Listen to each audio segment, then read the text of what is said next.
ஒரு மனுஷனுக்கு 4 நிலைமைகள் இருக்கலாம். ஒண்ணு கவலையில் இருக்கலாம், அல்லது எதிர்காலத்தை குறித்தான பயம் இருக்கலாம். 3வது இதை 2ஐயும் விட்டுட்டு நோயிலே இருக்கலாம். சக்கம் அப்படின்னு சொன்னா நோயிலே இருக்கலாம்.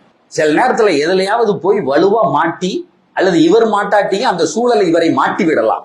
சித்தத்தும் இப்படி ஏற்பட்டால் நாயகம் ஸல்லல்லாஹு அலைஹி வஸல்லம் சொல்றாங்க, ஃபல் யகுல், அவர் சொல்லட்டும், அல்லாஹ் அல்லாஹ் ரப்பி லா ஷரீக லா, அல்லாஹ் அல்லாஹ் என் இறைவன் இறைவன் மட்டும்தான், லா ஷரீக லா, அவனுக்கு இணை இல்லை என்று சொல்லட்டும்.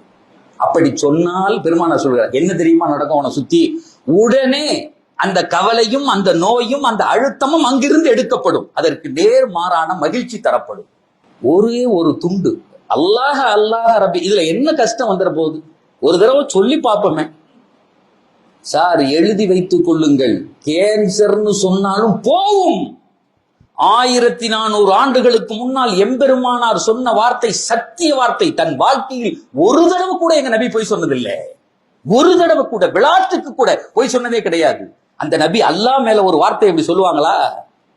செஞ்சு பார், நோய் வந்துருச்சா 4 தடவை சொல்லு, அது எப்படி போகுதுன்னு மட்டும் பாரு.